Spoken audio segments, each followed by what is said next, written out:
देख सकते हैं दोस्तों, एडेड जूनियर की शिक्षक भर्ती में आरक्षण का पेंच हुआ है। सहायता प्राप्त जूनियर हाई स्कूल में 1504 सहायक अध्यापक और 390 प्रधानाध्यापकों की भर्ती में आरक्षण का पेंच फंस गया है। दिसंबर 2019 में जारी उत्तर प्रदेश मान्यता प्राप्त बेसिक स्कूल नियमावली 1978 में आरक्षण व्यवस्था की स्थिति स्पष्ट नहीं है। इन स्कूलों में भर्ती के लिए पहली बार लिखित परीक्षा कराई गई। इसके पहले स्कूल प्रबंध बेसिक शिक्षा अधिकारियों से अनुमति लेकर नियुक्ति कर लेते थे।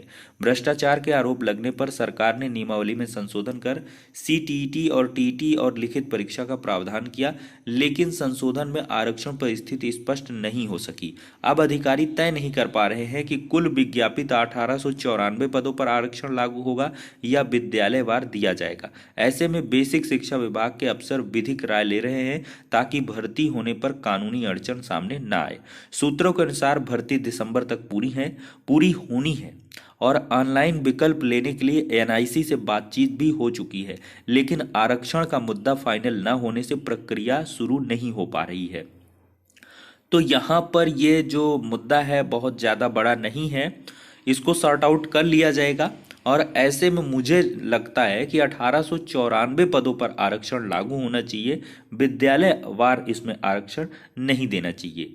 लेकिन देखते हैं, अधिकारी विधिक राय ले रहे हैं और इसमें जैसे ही फाइनल होगा मामला। लेकिन एक बात तो तय है कि जो सूत्र हैं उनके अकॉर्डिंग यही बताया जा रहा है कि दिसंबर अंत तक इस प्रक्रिया को पूरा कराना है, क्योंकि ये प्रक्रिया भी आपको एक जो है चुनावी मुद्दा बनने वाली है। क्योंकि इसमें जैसे ही पूरी होगी, इसके नियुक्ति पत्रों का वितरण होगा, कहीं ना कहीं रोजगार की जो बयार है उसमें भी ये जुड़ जाएगा।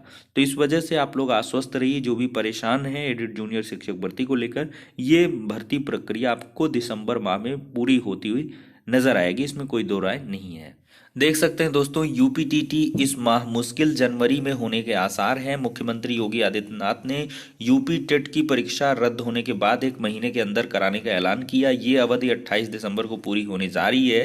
पेपर लीक मामले में परीक्षा संस्था के सचिव का प्रश्न छापने वाली एजेंसी मालिक की गिरफ्तारी व कार्रवाई के चलते बदली परिस्थिति में नए सिरे से प्रश्न पत्र छापने की नई एजेंसी का भी चयन किया जाएगा। परीक्षा की नई तारीख 10 जनवरी के आसपास हो सकती है, ऐसा दैनिक जागरण का यहाँ पर कहना है।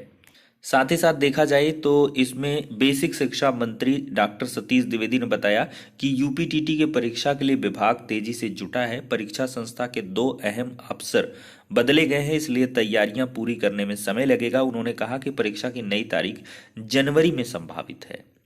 तो बेसिक शिक्षा मंत्री जी का स्टेटमेंट और साथ ही साथ दैनिक जागरण की रिपोर्ट ये यही कहती हैं कि एग्जाम आपका दिसंबर की बजाय जनवरी में पॉसिबल है, 19 दिसंबर को पॉसिबल नहीं है।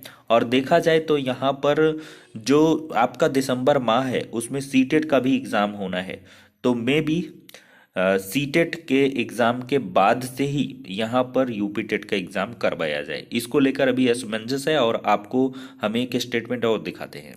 देखिए, बेसिक शिक्षा विभाग की सचिव अनामिका सिंह ने बताया है कि मंगलवार तक विभागीय जांच पर निर्णय लेने के बाद नई तारीखों की घोषणा की जाएगी। इसके बाद से ही परीक्षा की नई तारीखों को लेकर लगातार कयास जारी हैं। तो ऐसे में बात सामने आ रही है कि उम्मीदवारों को परीक्षा के लिए दोबारा कोई पंजीकरण नहीं कराना होगा। सरकार इस परीक्षा में शामिल होने वाले उम्मीदवारों को यूपी रोडवेज की बसों में निःशुल्क यात्रा की सुविधा प्रदान करेगी। हालांकि अब तक परीक्षा की नई तारीख का ऐलान नहीं हुआ है।